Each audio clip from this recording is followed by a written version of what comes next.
Good afternoon, good evening, good morning, and depending from where you are listening from.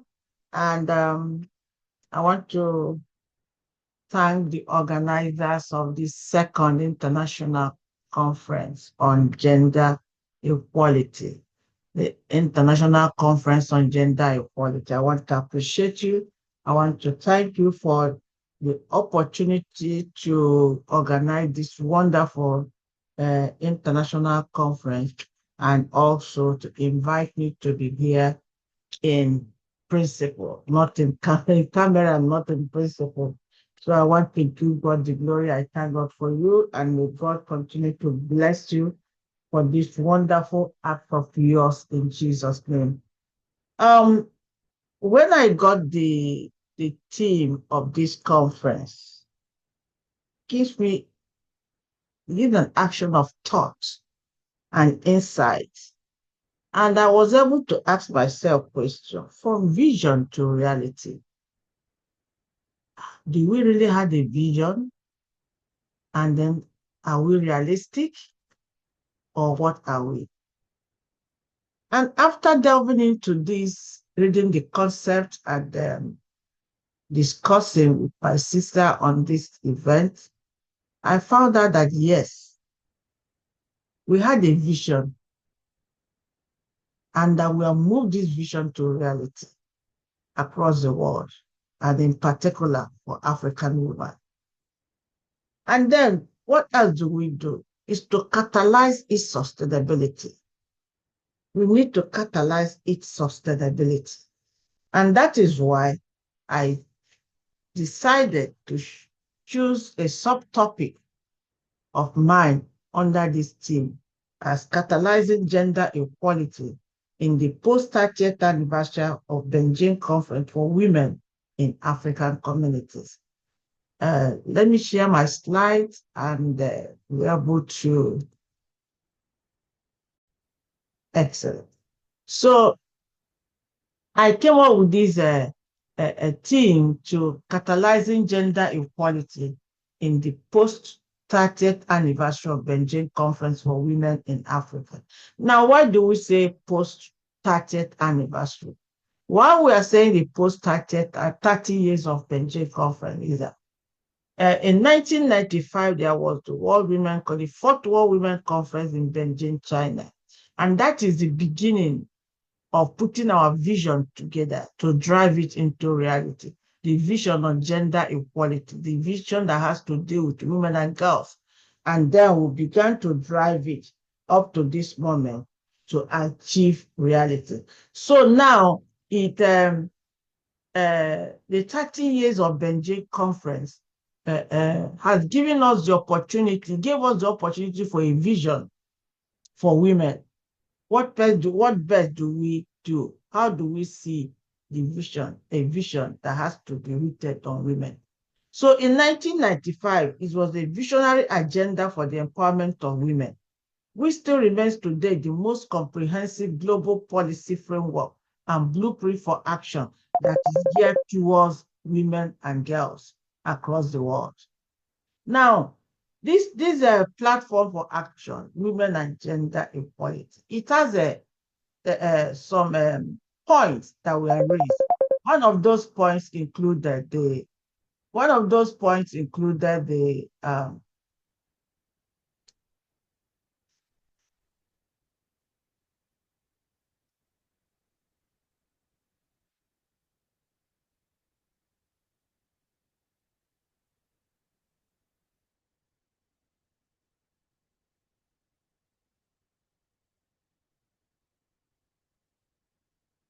sorry about that. We will content for calling again. So one of the points of that has to rooted on the gender, on the tenets of Beijing Conference, rooted on the women and poverty, women and education and training, women and health, women and violence, women and armed conflict, women and power and decision making, women and institutional mechanism, women and human rights, women and media, women and the environment, and women and the girl child.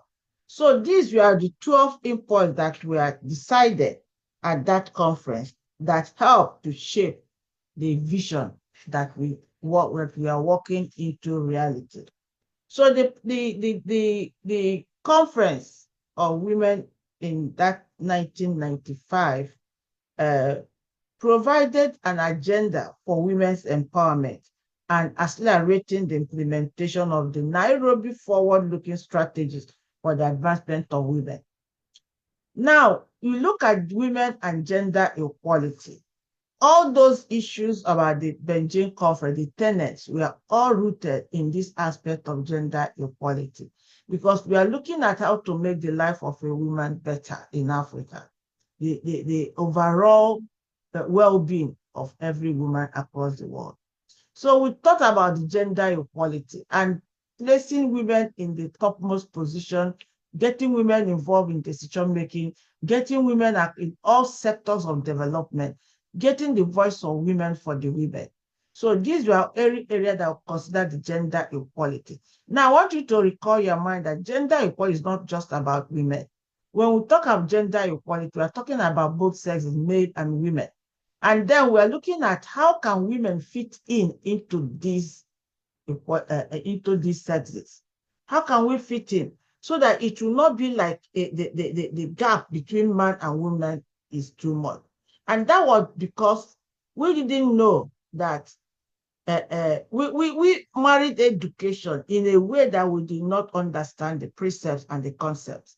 Now, why? Because that when we married, we forgot a little thing that has to do with genderhood, with womanhood. And now we are trying to bring them back in order to ensure that our realities is sustained. So now we are catalyzing the import of gender equality. How do we now catalyze the import of gender equality? We are looking at drivers of action. What are the drivers of action? We talk about the fundamental principles that was set for Vienna Declaration and Program of Action. Those fundamental principles are those things that can position women into a place of action in order to drive development, because everything has seen that a woman is important in every sector of development. Remember, in the Yates part, there was a gender of 30% affirmation, trying to bring women at least 30%. That was a mandate by world leaders to place women at least 30% in position so that they can drive development into action. And then again, there was the Sustainable Development Goals also came up. Within that Beijing conference, the Millennium Development Goal, the Sustainable Development Goal came up. And then the affirmation principle also came up, advancement of gender equality. And today, again, in the last few months, we had the Pact for the Future. So these are one of the things that are driven the action in order to catalyze gender equality. So this also topic, from reality, from vision to reality, we also know what happened next after 30 years in March 2022. The Beijing conference will be 30 years in March next year. So from April next year, what happens next? So before the conference, what were we, especially women in Africa? We were nobody. We were enslaved. We were sort of mortgaged. We were enclaved. You don't have, you are seen and not heard. We were denied opportunities. Preference were given to the male child in every family. You can't go to the school. Everything, except very few families, considered it important to train their girl child.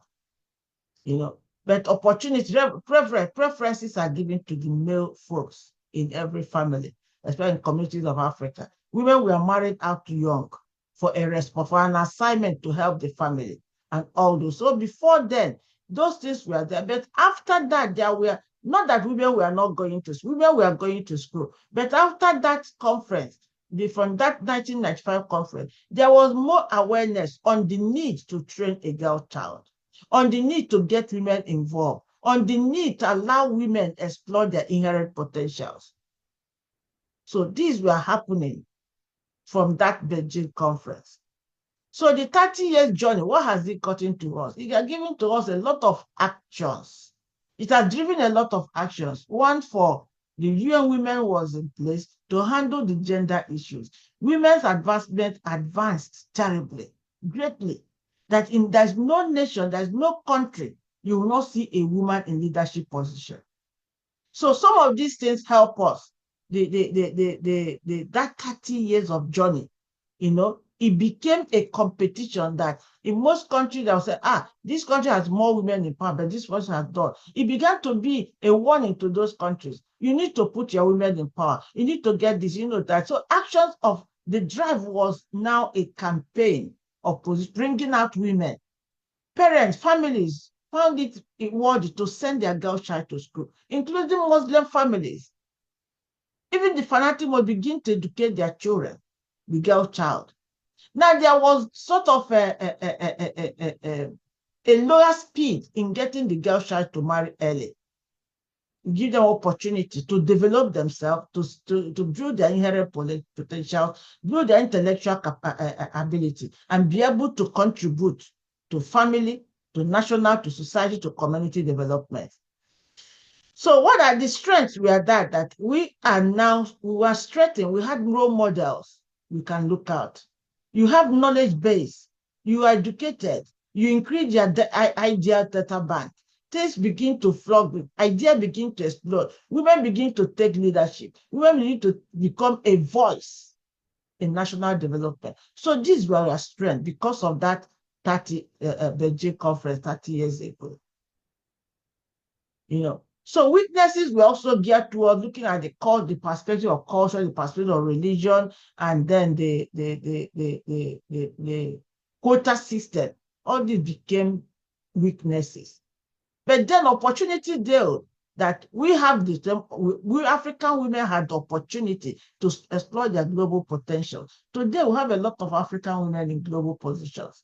You think about Amina Mohammed, who is the second in command of the United Nations. We think about Ngozi, who is an African, Ngozi Okonjo-Iweala. We think at President Salif, Salif, or the former president of Liberia. The Central Africa has a female president. Malawi once had a female president. So there were opportunities. African women begin to come up. And they became role model for the aspiring young ones. So opportunities were there, And then we now talk about the women and gender equality. Gender equality, as I say, is not about women. It's about both sexes. But what we are trying to, how do we advance gender equality? To be able to position women accordingly for posterity. It's not that we are powerful. It's not that we are trying to take over, but trying to balance the equation of men and women, so that the gap between a man and a woman in terms of national development, in terms of development contributing factors will not be too high. Women will be allowed to voice what God gave them in the head. Women will be allowed to do their intellectual. Women will be allowed to take the lead. So these were some of the successes that have remained both at global level. At United Nations, you have a lot of offices that women are leading, and they are contributing very well to the success of sustainable development agenda. The same thing in various countries and the same in the communities. Even here in Ghana, we are talking about a lot of women are in positions. A lot of women have taken executive positions that are models for others to emulate.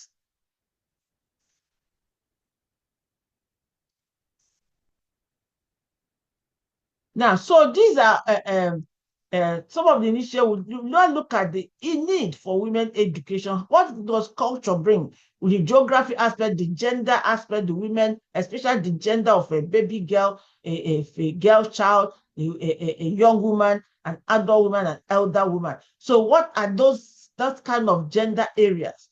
The women folk, the women integral part. What are they bringing on the ground?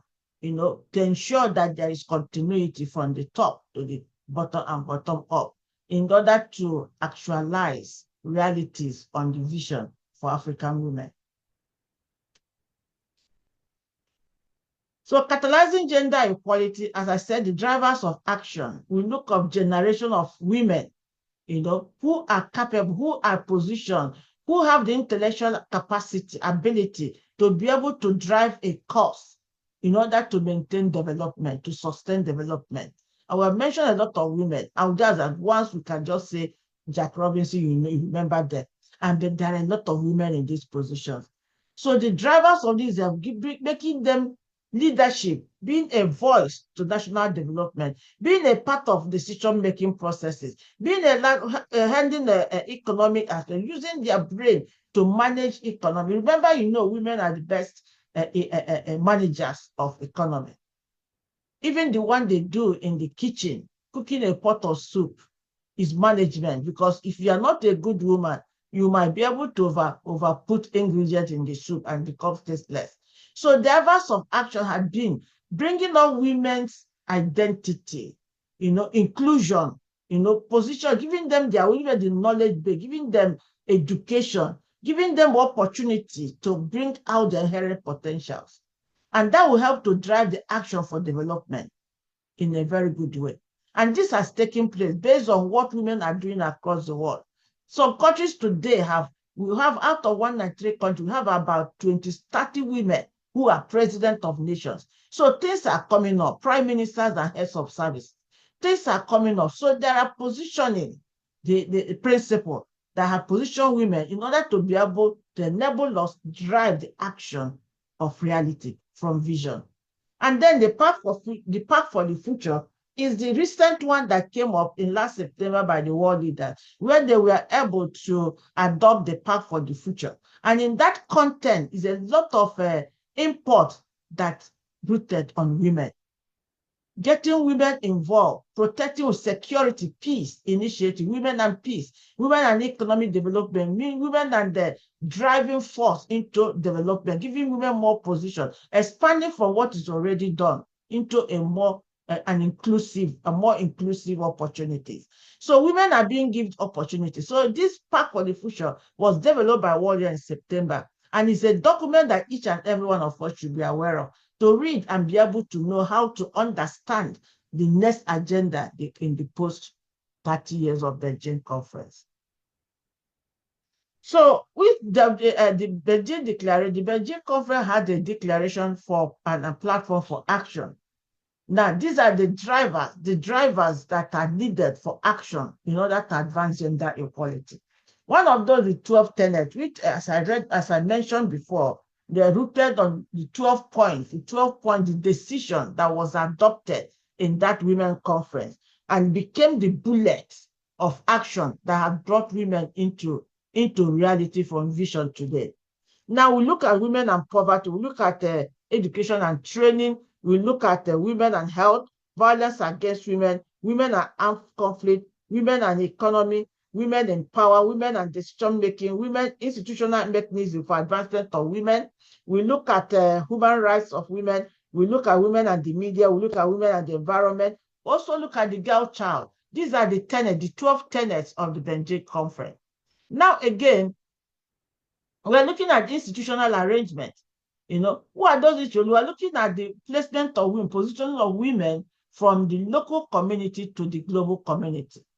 We look at those the national level, we look at the global level, we look at the regional level, we look at the international level, we look at the community, local community.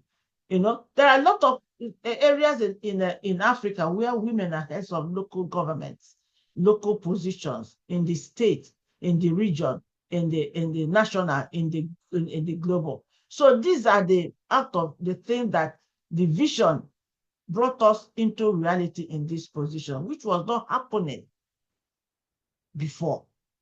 Now we're talking about the financial institutions arrangements. We're looking at national level. How do we provide funding, financing for women issues, for gender equality? So a lot of things were now put in place that in every country has a vote for women issues through the Ministry of Women Affairs. And all these were also put in place in order to be able to support issues concerning women. And these are part of our realities. The same at national level, the regional level, the international level. These were opportunities, there were provisions for funding for things that has to do with women. And even international philanthropies, agencies were funding women projects in order to ensure that the reality from vision is sustained. And of course, we look at the political declaration. The political declaration also provided women to enter into political positions. elected position, women campaign and be voted for, So, and they'll have their voice. They head some legal position, legislative positions, and they give out their voice in order to ensure that our realities from vision are sustained. Now we're looking at women and SDGs as drivers for development. Now, women, the Sustainable Development Goal that came in 2015, we are working towards the 2030 agenda, and we have less than 60. Of course, by January, 2 months' time, to be 5 more years to the end of 2030 agenda. And if you look at the 17 SDGs and 169 targets, women concerns are all rooted in all of them. All of them, there's no exception. So a reflection of how far that is that all these have not have been advanced to achieve successes on the Sustainable Development Goals. And this has been reflected on the positions of women in each and every one of them. And women became the pillar of the drivers of development through the reflection on SDGs. So these are up to the point of 30th anniversary of the Beijing conference in March.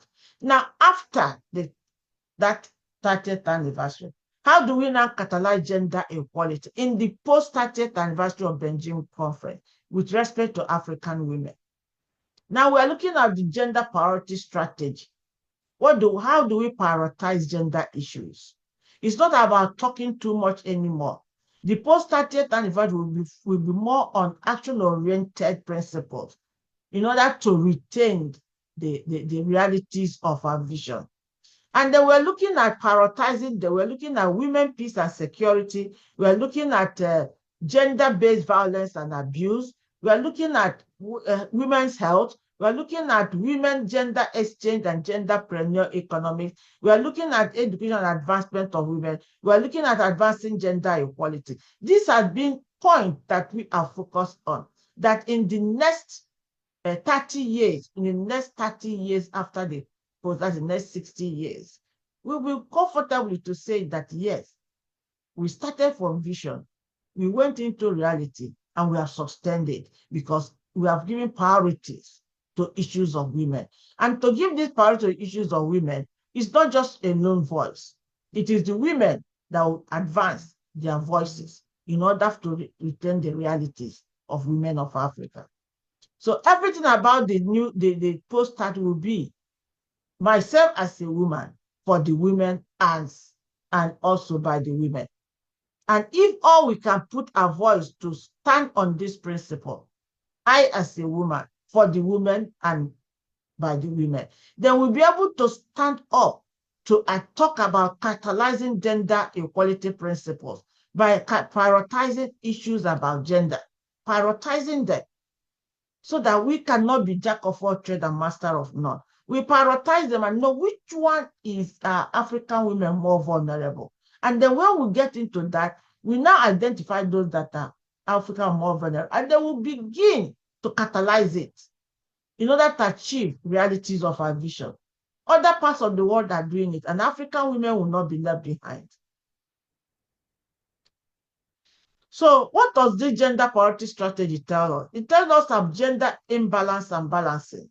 That is where we are looking at prioritizing gender issues. We need to prioritize to balance, to have a pH balance on gender issues. We need to consider gender characters. In every area, if you're a woman that is in a position, what is your character? How do you see that position? Are you going in that position that at the end of it will be removed and become a disgrace? And the next time they say, don't put a woman, after the former woman you put there, what did she do? Character means a lot. Therefore, we need to be equipped in our intellectual principles and capacities. Now, we're talking about gender generation. Generation is for continuity. Reality, taking realities to continuity, starting from the lower class to up and then up back down. We're talking about generation. What are the women, those young girls, the girl child, as the Beijing conference noted, what are they learning from women who they are looking onto, who are more role models? I tell you one thing. 3 weeks ago, I had a conversation with a group of girls. And then I gave the names of some women, prominent women. They mentioned, I said, study them. And then we have a conversation. I would like to know, why do you like that woman? What lessons are you learning from that woman? And I was surprised to hear how they mentioned some of those women, you know, like this Deputy Secretary General. They say, I like her. I like her courage. I like her input. I like the way she talks. I like the way she presents issues. You know, in fact, the concept is my role model. I would like to be like her when I grow up. You know, if these are, so you think that people are not what I was surprised. Most of the women, they all said one thing or the other, you know. So all these young girls, you see, they don't see us. They see us. Therefore, our generation has to be sustained. You know, it has to be a reality by what you put out in this present level that they are emulating. We have to be a character. We have to be a role model. We have to be an instrument of emulation for the younger generation in all ramifications. So gender therapy, your attitude is a therapy. Your story is a therapy. Is it? Your actions is a therapy to the younger one and to everyone around you. Gender emotion, how do you manage your emotion in times of conflict zones? When you are in a conflict zone, conflict is not only when you go to the war front. How do you manage your emotion as a woman? These are the priorities we need to consider as women. And then in gender war is that transition to realities, placing women realization into sustainability to make the world of women a comfortable zone. Gender bias. A lot of things have been biased about we women. A lot. If you are in the midst of a men in a decision making, if you say something, it's either you are called a prostitute or irresponsible woman, or they tell you your husband is not a man, after your husband will not allow you to come to this position. So these are the kind of biases we have. But it is we women, I am a woman for the women, by the women. It is we that will correct this kind of bias in order to actualize our realities. Then the woman herself, we need to remodel ourselves. It's not all about beauty. It's not all about fashion. It's all about name brand. It's about character, which is within. We need to remodel our identity. Like gender bias, all those things that you will. There's no way you do anything. If you exchange a word with a man, the first thing will call you are a prostitute. We need to brand, we need to reposition ourselves. These are the kind of women. I'm a woman for the woman, by the women. Other women should be able to stand right against such biases and such principles. So that we begin to live in a non-violated, unabused world for women. So that the young ones coming up before us, we see the vision of Beijing Conference as a continuity in realizing their inherent potentials and their future. A lot of them have potential. A lot of them have calling. I put it calling of leadership. But some of these things are scaring them away. And if we women, for the women, by the women, should not stand up in African women, will not be able to sustain our realities as have been positioned by other women.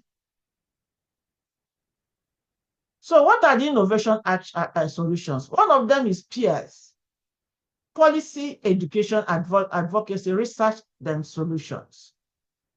If we don't start from this, what policy do we put in place? How do we educate ourselves? How do we advocate? How do we put a study, a research and education into those policies that we can, when you put it out, people will see, yes, it's a reality that can be sustained. So we need to think about those peers and solutions, because that is the only way we can create innovative solutions to sustain the realities of our vision for the African woman. Now, the Gender Priority Strategy is an initiative that we moved in March this year during the Commission on Status of Women at the UN. Now, these are prioritizing gender issues. Now, by the time we prioritize these gender issues, so what do? We need to create a global ambassadors movement, where this movement will take up the issue about peers across the world in order to advocate policies, education, research, to provide solution in the era of post 30 years of Beijing Conference in sustaining the realities of our vision. And then we have the gender faith executive education. Through these policies, we'll be able to provide education, we'll be able to provide training, we'll be able to certificate course that people can queue in and be able to get more knowledge in order to know how to advance our realities. And this is done by Cycle International Universities and seminars across the world. And it's a virtual program, everyone can sign up. We do the one course a quarter. So you can sign up for, you don't need to be, it's not an in-person classroom, it's also a virtual. We are more 90% virtual and 10% in-person.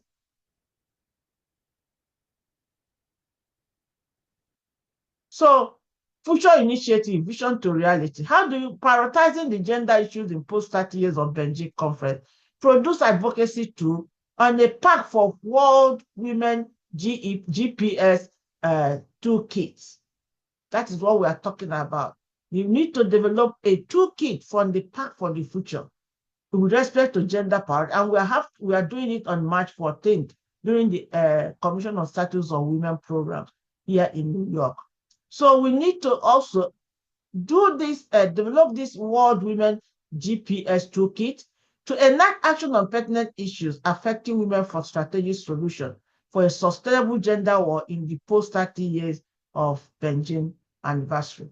So why don't you join us and be a voice to women GPS in the post 30 years Beijing conference? Let us be a woman for the woman by the women. So we have to stand up to sustain our realities. The platform has been created for us. If we don't stand up to sustain our realities, then we are not creating a sustainable world for women. We are not prioritizing our issues. We are not just bringing strategy. We are not developing priorities over gender issues, strategic issues that are affecting women. So it's no longer the era of beauty, it's into the era of reality. And we have started from the vision, and then we are moving to sustaining our realities. Thank you for giving me this opportunity. And I know that with this agenda you are in on this vision to reality, the post 30 years of Beijing conference will give us a defined document, policy, advocates, in order to be able to resolution for this conference that can enable us to move the catalyze gender equality in post 30 years of Beijing conference for the African women. I thank you, the organizers, and I wish you all the best in this conference. God bless you all. Thank you.